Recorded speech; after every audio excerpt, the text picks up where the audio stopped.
MP board के कक्षा 9वीं के सभी विद्यार्थी ध्यान दें। आज की इस क्लास में वार्षिक परीक्षा की तैयारी के लिए विज्ञान का एक प्रश्न पत्र हम कंप्लीट करेंगे। पूरे आपको महत्वपूर्ण प्रश्न इस क्लास में फुल सॉल्यूशन के साथ मैं कंप्लीट करवाऊंगी। यदि आपको वार्षिक परीक्षा में अच्छी परसेंटेज बनानी है तो आप भरोसा रखें, जितनी तैयारी आपको करवा रही हूँ आप केवल कंप्लीट करते चले। ज़्यादा समय भी आपका नहीं लूंगी, कम समय में आपको पूरे प्रश्नों को मैं बताऊंगी। आपका जो पेपर है वो हिंदी मीडियम और इंग्लिश मीडियम दोनों क्लास के लिए है, तो इस तरह के निर्देशांक आपके रहेंगे। अब हमारा पहला प्रश्न क्या है उसको हम पढ़ेंगे। तो ये पहला प्रश्न, सही विकल्प चुनिए। पहला है, निम्न में से कौन सा ऊर्ध्वपातज पदार्थ नहीं है? इसका आंसर रहेगा नमक। दूसरा है, बोरान, सिलिकॉन, जर्मेनियम इत्यादि हैं, तो ये सब क्या रहेंगे? आपकी उप धातुएं। तीसरा है, एटीएम शब्द का प्रयोग किसने किया? जॉन डाल्टन ने एटीएम शब्द का प्रयोग किया। चौथा है आपका, कोशिका में केंद्रक की खोज किसने की? तो कोशिका में केंद्रक की खोज किसने की थी? रॉबर्ट ब्राउन ने। पांचवें, पौधों में जल एवं खनिज का संवहन होता है, किसके द्वारा होता है? जाइलम द्वारा। छठा है, विस्थापन में परिवर्तन की दर कहलाती है, तो क्या कहलाती है? वेग कहलाती है। और ये यहाँ से इंग्लिश मीडियम वाले बच्चों के लिए है, तो आप इनको कंप्लीट कर लीजिएगा। और ये यहाँ से आपका तीसरा, चौथा, पांचवा, छठा प्रश्न है। अगला जो आपका प्रश्न है, रिक्त स्थान की पूर्ति कीजिए। पहला है, तापमान बढ़ाने पर कणों की गतिज ऊर्जा डेढ़ होती है, तो कैसी होती है? ये बढ़ती है। इनके कणों के बीच जो गतिज ऊर्जा होती है वो बढ़ती है। दूसरा है, विलयन एक डेढ़ मिश्रण होता है, तो विलयन कैसा मिश्रण होता है? समांगी मिश्रण होता है। तीसरा है, न्यूटन की खोज डेढ़ ने की थी, तो न्यूटन की खोज किसने की थी? चैडविक ने। चौथा है, पादप कोशिका की भित्ति डेढ़ की बनी होती है, तो पादप कोशिका की भित्ति किसकी बनी होती है? सेल्यूलोज की बनी होती है। पांचवा, स्थायी ऊतक की कोशिकाएं डेढ़ नहीं होती हैं, तो ये कैसी नहीं होती है? विभाजित नहीं होती हैं। और न्यूटन का डेढ़ नियम जड़त्व पर आधारित है, तो कौन सा नियम है? प्रथम नियम है। और ये यहाँ से इंग्लिश मीडियम वाले बच्चों के लिए है।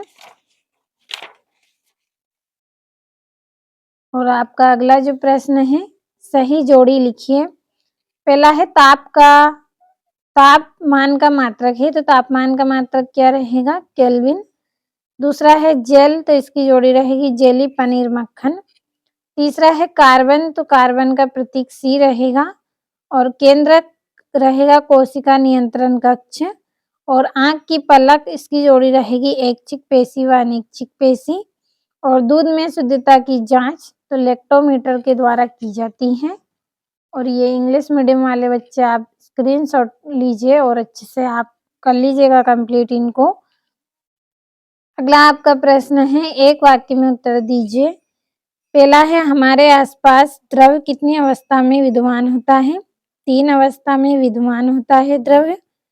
दूसरा है, एक ही प्रकार के कणों से बनने वाले पदार्थ को क्या कहते हैं? तो शुद्ध पदार्थ कहते हैं, जो एक ही कणों से बनते हैं।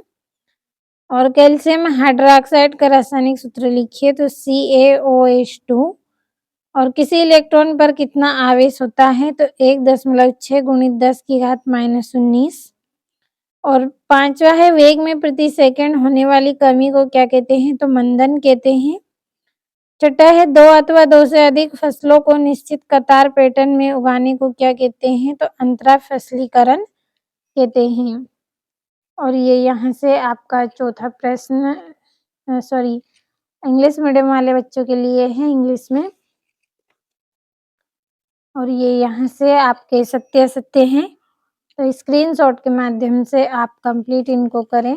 और ये यहाँ से, और जो आपके ये 2-2 नंबर के प्रश्न हैं, इन प्रश्नों के आंसर की PDF आपके लिए तैयार की है। अगर आपको PDF लेना है तो वीडियो के डिस्क्रिप्शन में आपको नंबर मिल जाएंगे।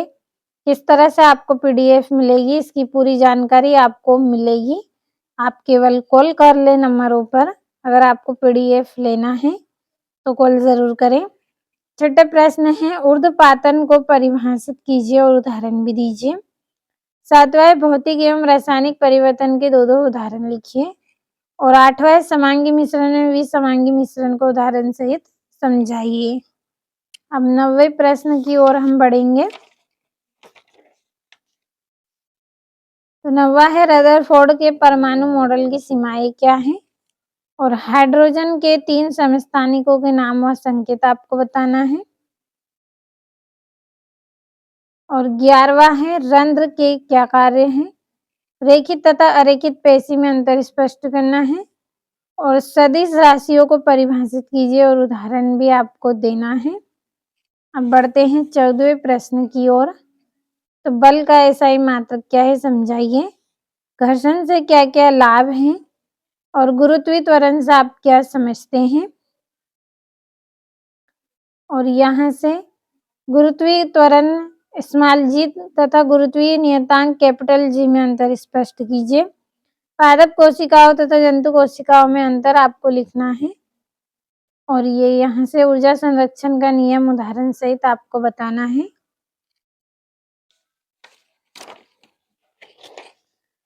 और 20वां है हरी खाद क्या है इसके लाभ लिखिए। आयनिक तथा आणविक यौगिक क्या होते हैं उदाहरण दीजिए 4 नंबर में। और चाल तथा वेग में अंतर आपको बताना है और परिध्वनि के अनुप्रयोग भी आपको लिखना है। तो इस वीडियो में कुल 23 प्रश्न मैंने आपको मोस्ट इम्पोर्टेंट बताए हैं वार्षिक परीक्षा के लिए।